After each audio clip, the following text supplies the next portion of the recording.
হরিবল হরিবল।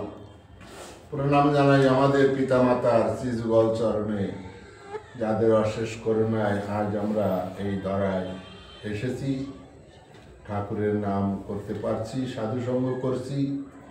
প্রণাম জানাই বাবা হরচাঁদ শান্তি মাতা, বাবা গুরুচাঁদ, মাতা সত্যভামার শ্রীযুগল চরণে। প্রণাম জানাই যেখানে যত গুরু গোসাই আছেন তানাদের শ্রীযুগল চরণে। প্রণাম জানাই যেখানে যত হরিভক্ত আছেন এবং যারা আমাদের এই ঠাকুরের গ্রন্থ পাঠ শুনছেন তানাদের শ্রীযুগল চরণে। আমাদের এই ঠাকুরের গ্রন্থ পাঠ চলাকালীন ভুল ত্রুটি হলে ক্ষমা করে দেবেন, আশীর্বাদ করবেন। আমরা যতদিন বেঁচে থাকি যেন ঠাকুরের নাম করে যেতে পারি। জয় হরিবল। শ্রী শ্রী হরিনীলামৃত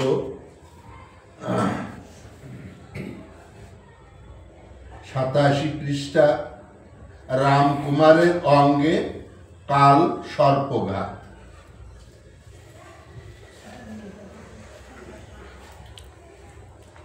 তাহলে গতদিন আমরা পড়েছি রোগের বিধি ও মানব। রোগের বিধি ও মানব। আর আজকে পড়ছি রামকুমারের অঙ্গে কালো সর্পঘাত, কাল সর্পঘাত। এইভাবে হইতাছে কালের হরণ, একদিন শুনো সবে দৈব নির্বন্ধন। প্রভুর প্রিয় ভক্ত রামকুমার ভকত, তার বাড়ি যান প্রভু ভক্ত সঙ্গে কত। তৃতীয় প্রহরে রাত্রি নাম সংকীর্তন, সংকীর্তনে করিলেন গৃহেতে গমন। সংকীর্তনান্তে করিলেন গৃহেতে গমন। সকল ভক্তগণ বিদায় করিয়া গৃহে যান প্রভু রামকুমারে লইয়া। গোবিন্দ মতুয়া সঙ্গে হইয়া মিলন, কীর্তনের ভাব অঙ্গে আছে 3 জন। এই যে গোবিন্দ মতুয়া, এ কিন্তু দ্বাদশ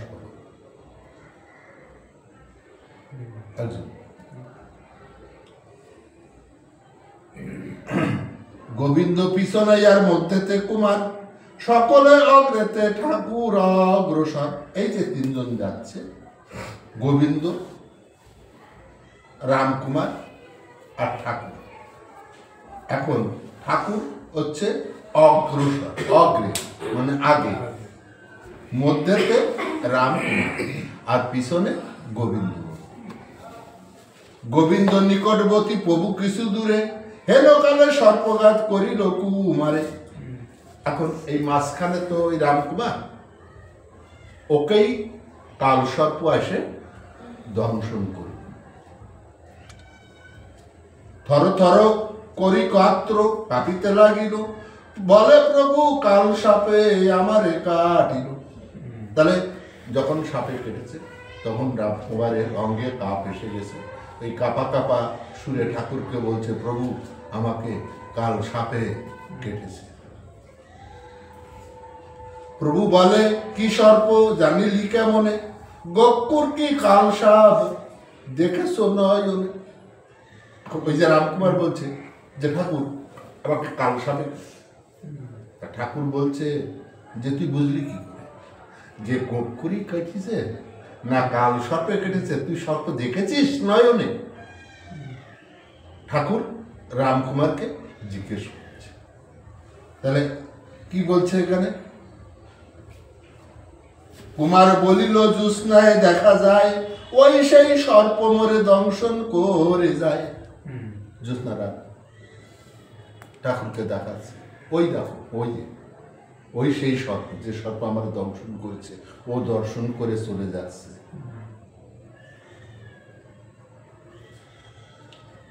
ঠাকুর বলেন, তার বুকে ক দিয়া পর, গাত্র যেন কাঁপে তোর বুক ধড়ফড়। এখন ওই কথা বলার পরে ঠাকুর রামকান্তের বুকে হাত, ওই রাম কুমার, তখন দেয় তার বুক ধড়ফড় করছে, গা কাঁপছে ভয়ে। আসলে তখন তো ওর ওই জ্ঞানটা নেই, যতই হোক যে ঠাকুর আমার সাথে আছে, এ সামান্য সাপে আমার কি করবে, এই যে চিন্তাধারা তখন থাকে না। কারণ মৃত্যুকালে মানুষ বা প্রত্যেক জীব দিকহারা হয়ে যায়, আর মৃত্যু ভয় নেই এমন কোনো জীব নেই।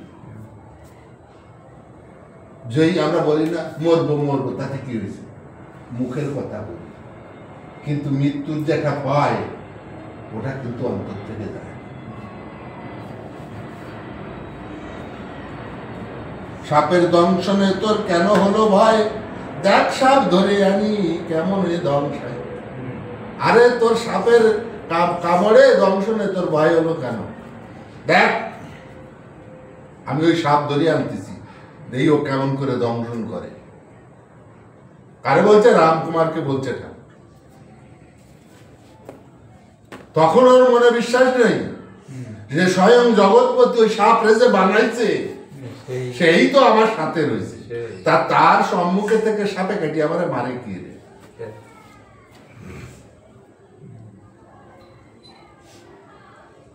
দাঁড়া তুই, আমি সেই সর্প ধরে জানি, যার বিষ চুমুকিয়া লইবে সেই ফণি।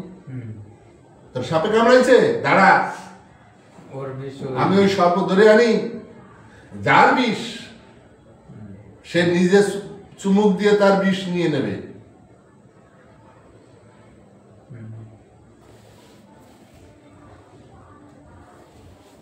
কহিছে রামকুমার তাহা না পারিব, পুনঃ সাপ দেখে প্রভু সংখ্যায় মরিব। এখন রামকুমার কি বলছে? না প্রভু,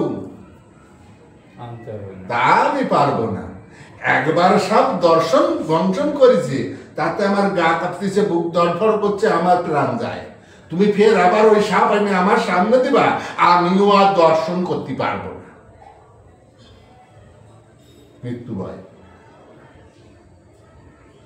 কিভাবে ওকে আঁকড়ে ধরেছে।